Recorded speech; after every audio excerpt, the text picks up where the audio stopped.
It's D-U-E-U tell. I see you by this point, you're reading my mind. It's time for football. We about to keep this thing moving. I'm about it, you're with it, let's do it. We gon' make this thing official, you heard me? If you're the best, then let's prove it. The goal is set to have a team become a unit, man. We about to keep this thing moving. I'm about it, you're with it, let's do it. We gon' make this thing official, you heard me? If you're the best, then let's prove it. The goal is set to have a team become a unit, yeah. D-U-E-U. Welcome to Football Game Plan's NFL All 32 show. I'm Emory Hunt, the czar of the playbook, and today we're going to talk about the 2020 edition of the New York Giants. And before we dive into the video, let's take a look at some of the key storylines heading into the season as we go into our 4-minute offense. The New York Giants made Joe Judge their 21st head coach in team history. The 39-year-old comes to East Rutherford from the New England Patriots, where he was their special teams assistant / coordinator since 2012.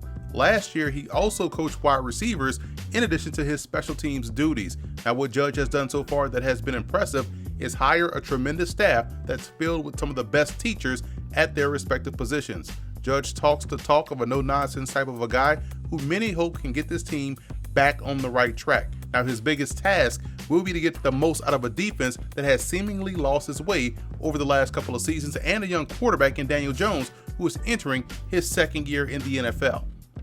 Speaking of Daniel Jones, the second-year quarterback out of Duke had an up-and-down rookie season. From a raw stats perspective, 24 touchdowns to 12 interceptions, over 3,000 yards passing at 61.9% isn't bad for a rookie who only started 12 games. Those are numbers that give you hope that there is a good foundation to build upon this upcoming season. Now, on the flip side, Jones led the league with 18 fumbles and only averaged 6.6 yards an attempt and was sacked 38 times, which about half of those sacks were on Jones for holding the football a little bit too long, which also contributed to those high fumble numbers. The hope is that a second season as a pro and a revamped offensive line will help improve some of those numbers. The good news for Jones is that new offensive coordinator Jason Garrett, like former head coach Pat Shermer, will put Jones in good situations to be successful, and as a result, we should see some of those bad numbers take a turn for the better. One way for Daniel Jones to improve in his second season will be if he were able to get a full productive season out of tight end Evan Engram, who is entering his 4th year in the NFL. Now, this is a pivotal season for Engram, who hasn't played in more than 11 games since his rookie season. There is no doubt that when he's on the field, he presents a matchup challenge for opposing defenses. It's just that it's been those nagging injuries that have kept him from finishing out a season and maximizing his overall potential.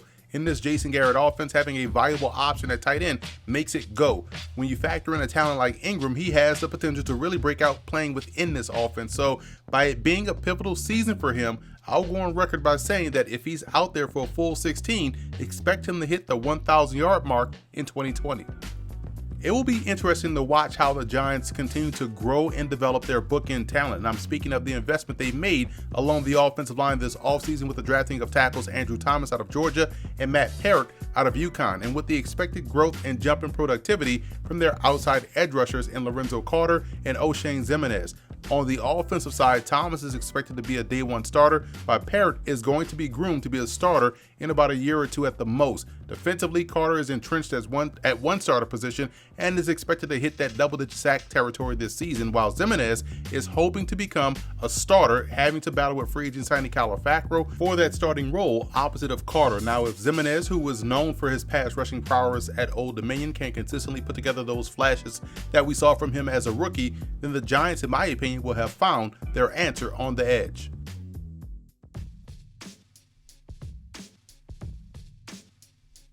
Looking at the quarterback position, and it's no question that this is Daniel Jones' team, he enters the season as the unquestioned starter and will be looked at as more of a leader this upcoming year. Now, where you expect to see the improvement is with his pocket presence mainly, which could help him cut down on those fumbles, and you also want to see him be able to connect a little bit more on those deeper throws down the field. Jones is a tremendous athlete, and you hope that would be an element of his game that would be highlighted a bit more in this new Jason Garrett offense. New York also upgraded the depth in the room as well with longtime veteran Colt McCoy, who comes over from the Washington Redskins. McCoy is stylistically similar to Daniel Jones and provides a capable QB2. They still have Alex Tanny on the roster, but they also brought in Cooper Rush from the Cowboys, who has experience in Garrett's system. And I would also keep an eye out for undrafted rookie free agent Case Cookus from Northern Arizona. Arizona. I like the talent. He reminds me of a cross between Jared Goff and Sam Bradford in that regard. He's probably headed for the practice squad, but he does give them a long-term developmental option to work with. Only in his third season, Saquon Barkley has already put himself in a conversation for the best running back in the NFL. He's gone over 1,000 yards both seasons and has already flooded NFL films with numerous highlight plays. Now, the Giants want him to continue to be his super productive self, which is why they want to slightly lessen his workload just a little bit. And to accomplish that, they went out and signed veteran running back Dion Lewis this offseason. Lewis, who is both versatile and elusive, gives them a reserve back that can carry out some of the same responsibilities as Barkley, helping keep their offense on pace. The real battle this training camp will be between running backs Wayne Gallman and Jonathan Hilliman. I think the Giants will end up keeping 4 backs, so both guys, in my opinion, will make the squad, but seeing who will be the third back is going to be something to watch. Hilliman has more explosiveness, while Gallman brings a little bit more to the table as a receiver. Whoever is dotting the I at tailback will have the luxury of running behind fullback Elijah Perry, who figures to hold down that role once again this upcoming season. As we move out toward the perimeter, there are still a lot of questions regarding this group, and they range from health to production. Last year, we saw Daniel Jones develop a great rapport with fellow rookie Darius Slayton out of Auburn, who ended up leading the team in receiving yards and receiving touchdowns. One would expect that he would, at worst, duplicate those numbers this season. Credit to Slayton, by the way, who started slow during minicamps and OTAs, but was able to blossom throughout the season. That's a testament to Giants wide receiver coach Tyke Tolbert, who was retained from the previous staff, who I think is the best receiving coach in the NFL, and sticking with him through his struggles and seeing that thing through. The other question is, how much does the return of Corey Coleman help this receiving core that lacked the explosiveness that he brought to the table when he was out there? He was starting to come into his own here in New York before suffering an ACL tear, and getting him back to full strength not only helps this offense, but the return game as well. Both Golden Tate and Sterling Shepard are steady veterans who dealt with their own injury issues last season and missed some time. You hope that both guys, especially Shepard, who dealt with concussions, are there for the full season, because a healthy Giants receiving core definitely looks promising on paper. Keep an eye out for some Buckeye rookie undrafted free agents in Benjamin Victor and Austin Mack to fight for some spots on the roster. They'll have to hold off Damari Scott, who is also a valuable special teamer as well. Now, we talked earlier about the value of Evan Engram and his potential role and effect on his offense, but you also have to talk about how much of a surprise Cade Smith was last year as a rookie. Smith, who was drafted and subsequently released by the San Francisco 49ers, hauled in 31 receptions last year and scored 3 touchdowns. He potentially gives the Giants a solid 1-2 punch at the position. They also signed Levine Tololo to help bolster the run game, and undrafted rookie free agent Ryson John out of Simon Fraser, a Canadian college football program that competes at the NCAA Division II level, has an intriguing set of tools. He's a 6'7", former wide receiver who has the catch and run skills to be a viable flex option in the passing game. So it will be interesting to see how he develops and quickly gets acclimated to the pro game. He could be this year's Caden Smith for the New York Giants. Up front for the Giants, all attention will be focused on how well this group progresses as a whole, and obviously the attention will start at offensive tackle. In round 1, the Giants took Georgia offensive lineman Andrew Thomas to be their left tackle of the future and their right tackle of the present. Thomas is an excellent athlete and was our #1 tackle prospect in the draft class. On the other side, Nate Solder has essentially this season to raise his level of play, justifying the contract that he was paid a couple of years ago. He's dealt with some injuries during his time here with Big Blue, so to be completely fair to him, he has to get to 100% before we can honestly assess how he's done collectively. UConn rookie Matt Parrott and free agent signee Cameron Fleming from the Cowboys provide depth, and how fast Parrott develops could dictate how soon we'll see a Thomas-Parrott starting duo at tackle. To me, the Giants are in a much more stable situation at guard. The impact from Kevin Zeitler and what he had on this offense last season was tremendous. Almost immediately, he became the best offensive lineman up front. Nate Gates, to me, is a very underrated player along the offensive line and could play any one of the guard or tackle spots. He could even get a look at center as well. Having him on the field will help the Giants out as a whole. Will Hernandez, who is coming off of an inconsistent season, still does a solid job opening up holes for Saquon Barkley in the run game. Another rookie from the 2020 draft class to keep an eye on is Shane Lemieux out of Oregon. Again, the Giants, I thought, nailed their 3 offensive line selections, and Lemieux was one of the best guards in the draft class. He could also moonlight as a center. I like undrafted free agent Kyle Murphy out of Rhode Island. He, like Lemieux, brings tremendous versatility and athleticism up front. Speaking of the center position, you can expect Lemieux to be in the mix, but all signs point to Spencer Pulley being that guy to hold down the position. He played well when given the opportunity, and the hope is that his play is more of the norm moving forward. I don't think the offensive line played as bad last year as many have led you to believe, and this, to me, looks to be a much stronger, deeper group taking the field in 2020.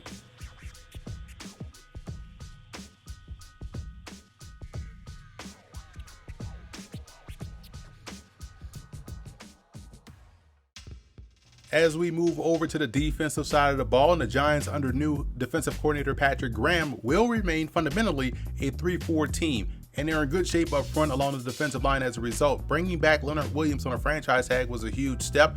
Williams, while he may not put up the gaudy numbers, definitely has an impact along that defensive line. So does nose tackle Delvin Tomlinson and defensive tackle Dexter Lawrence, and with the arrival of Williams, it slid Tomlinson into a more productive spot at the nose and also allowed Lawrence to be a pocket collapser on the end. He's gotten better as the year went on, and all 3 of these guys work well off one another. And I also like BJ Hill as well. He brings good athleticism to the end spot. Both he and free agent signee Austin Johnson help strengthen that depth up front for the Giants.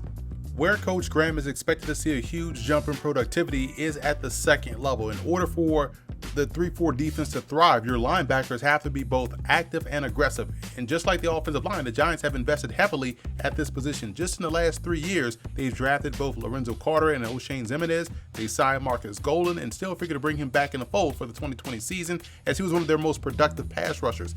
In free agency, we saw them go after former Green Bay Packers linebacker Kyler Fackrell and Blake Martinez. So the Giants want this group to start paying dividends this season.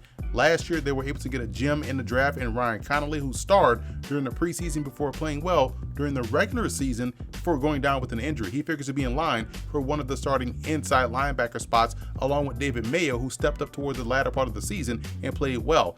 I love what they brought in during the draft at the position, investing 3 picks with TJ Brunson out of South Carolina, Carter Coughlin from Minnesota, and Cam Brown out of Penn State. The latter 2, Coughlin and Brown, have excellent athleticism and the versatility to play both inside and outside backer. Coughlin can also rush the passer, while Brown has the ability to cover out there in space rather fluidly. Both guys figure to thrive on special teams while finding ways to work themselves into the regular defense. The secondary was a very young group last year, and that showed itself out on the field at times throughout the season. From blown coverages to physical mishaps, the young DBs all had their growing pains, but toward the end of the season, defensive backs Jordan Love, DeAndre Baker, and Corey Ballantyne started to play much better as a group, building excitement toward this upcoming season. However, it was still wise for general manager Dave Gettleman to bring in a veteran to help offset the loss of Janoris Jenkins, who they moved on from midway through the season. James Bradbury comes over to the Giants from the Carolina Panthers and figures to hold down one of the starting corner spots. Opposite of him, DeAndre Baker figures to be the starting corner, with Love more than likely starting on the inside as a slot defender, but Big Blue also has good depth here with guys like Ballantyne, Grant Haley, and Sam Beal. Beal has to find a way to stay healthy for a full season, or he could eventually find his opportunities limited with the squad. Now, in the draft, they brought in Darnay Holmes out of UCLA to compete for slot duties. He was outstanding at the recent Senior Bowl. Also in the draft, the Giants selected XAVIER McKinney out of Alabama. He's a versatile safety that's able to play back deep, in the box, or as an overhang defender. He's got good all-around skills and pairs up perfectly with Jabril Peppers, who has the ability to make plays on both ends of defense. Now, Peppers is only 24 years old and hasn't even entered his prime yet, in my opinion. The hope is that the addition of McKinney frees him up to be moved around the defense a bit more to help generate more big plays.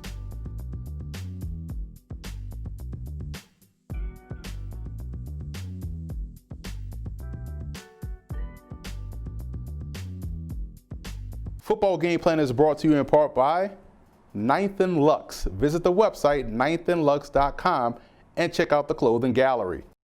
Do You Music with featured artist IW and his latest release, Mr. Hunter. You can search on Spotify, IW Mr. Hunter, as well as on Instagram at Do You Music. Nesby Phipps, art, life, entertainment. NesbyPhipps.com. Grind It Out Fitness. Visit the website grinditoutfitness.com and download the app. The Academy of Broadcast Media, located in Hackensack, New Jersey. Be sure to order your copy of the Go-Go Offense by Coach Brennan Marion on footballgameplan.com/GoGoOffense. Coach Marion goes through the ins and outs of his explosive offense, one that's tearing up the college football field and putting a lot of points on the scoreboard. Again, you can order your copy at footballgameplan.com/GoGoOffense. Let's take a look at some quick hits around training camp. Offensively speaking, I like wide receiver Austin Mack, the undrafted free agent from Ohio State. I feel like with the polish that he shows in his route running and consistency in that regard, he'll be one of those players that we are consistently talking about during training camp. Defensively, keep an eye out for another undrafted rookie free agent and cornerback Christian Angulo from Hampton. The 6'2", 190-pound corner has strong press skills and the ability to play man coverage extremely well. He gives the Giants their biggest corner on the roster. Rookie impact offensively is pretty much an obvious one, and that's tackle Andrew Thomas out of Georgia. One of the reasons why the Giants chose him was due to his ability to play either tackle spot. Another reason was because he's a plug-and-play guy from day one. Defensively, XAVIER McKinney expected to have a major role defensively. His football awareness and ability to serve in a multitude of ways in the secondary makes him prime for an impact as a rookie. I picked Darius Slayton as my breakout player because confidence is everything in football, and we saw him gain that confidence as the season went along. I would expect that to carry over into this season with him believing that he can be the number one option in the passing game, putting him in line to hit that 1,000-yard mark. Defensively, I went with Corey Ballantyne. Listen, to say he dealt with a lot coming into his rookie season is putting it very lightly. The fact that he was able to get out there and play was commendable enough for me. Now he gets to enter camp with a clearer head and ready to play up to what his skill set suggests. So look for him to be one of the bright spots of the Giants season on the defensive side of the ball. Daniel Jones figures to be the X factor on offense. We know about Barkley, the improvements along the offensive line, and the rapport he's built with the receivers, but it will be all for naught if he doesn't bring his A game consistently week in, week out. And if he takes the next step, so will this Giants football team. Defensively, I look at Kyler Fackrell being the X factor. He was one of the first free agent signings they went after in the offseason, so they need him to be an impact player on that side of the ball this upcoming year.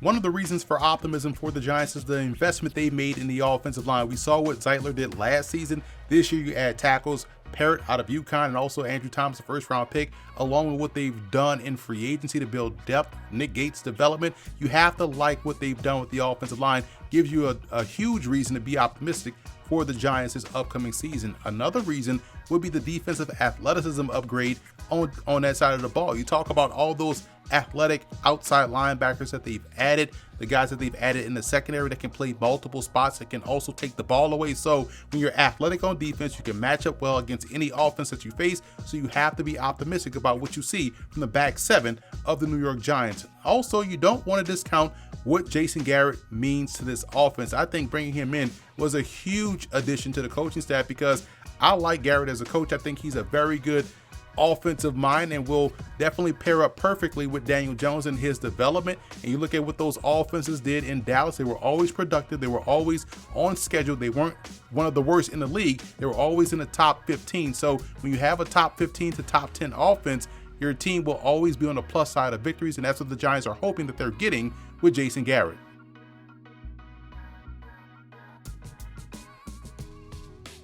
Now, one cause for concern would be if Daniel Jones continues to play like a rookie once again. And I'm talking about from a turnover perspective, from a not feeling the pressure perspective, and his inability to read defenses consistently perspective. If those things happen once again this season, this offense could struggle. On defense, if the pass rush still lacks that punch despite all of the athleticism and talent that they've added at the second level, if they still can't get to the quarterback, it could be a problem long term for the Giants. Also, stand on that side of the ball if those young corners don't take the expected step forward in year 2. You're talking about DeAndre Baker, Corey Ballantyne, Jordan Love. If those guys don't take the necessary steps forward this season, the secondary could be another sore spot to watch for Big Blue.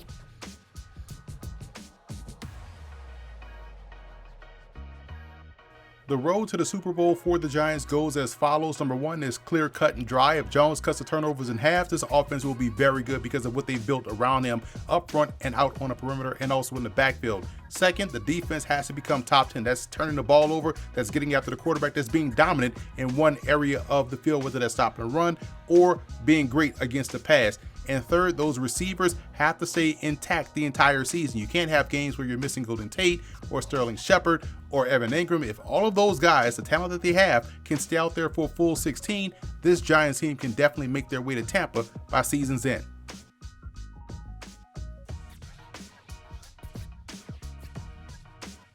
I have the Giants finishing 4th in the NFC East. This is a tough call because when you look at the Giants on paper, they do have some bright spots. Offensive line, run game. You expect the improvement in the passing game in year 2 with Daniel Jones. Defensively, you like the pieces, but right now there's still some uncertainty with how it will all come together, especially on the defensive side of the ball. So right now, I have the Giants finishing 4th in the NFC East, but they will be competitive like they were last year each and every week. So that's it for this edition of the New York Giants 2020 NFL season preview. I'm Emory Hunt, the czar of the playbook. Be sure to follow me on all of my social media accounts, and don't forget to check out and subscribe to the Football Game Plan Network located at youtube.com/footballgameplan. Also subscribe on iTunes to Football Game Plan Podcast. That's where you can find our NFL All 32 podcast, and be sure to leave us a 5-star rating and keep it locked here on the Football Game Plan Network for our Football Game Plan NFL All 22 show, as well as our Football Game Plan starting lineup, where we will go in depth with the New York Giants, both in the film room and for your fantasy starting lineup. And don't forget about Football Game Plan's best bets, where we will take a look at some interesting prop bets for the New York Giants for the upcoming season. It's D-U-E, you tell I see you by this point, you're reading my mind. It's time for football. We about to keep this thing moving. I'm about it, you're with it, let's do it. We gon' make this thing official, you heard me? If you're the best, then let's prove it. The goal is set to have the team become a unit, man. We about to keep this thing moving. I'm about it, you're with it, let's do it. We gon' make this thing official, you heard me? If you're the best, then let's prove it. The goal is set to have the team become a unit, yeah.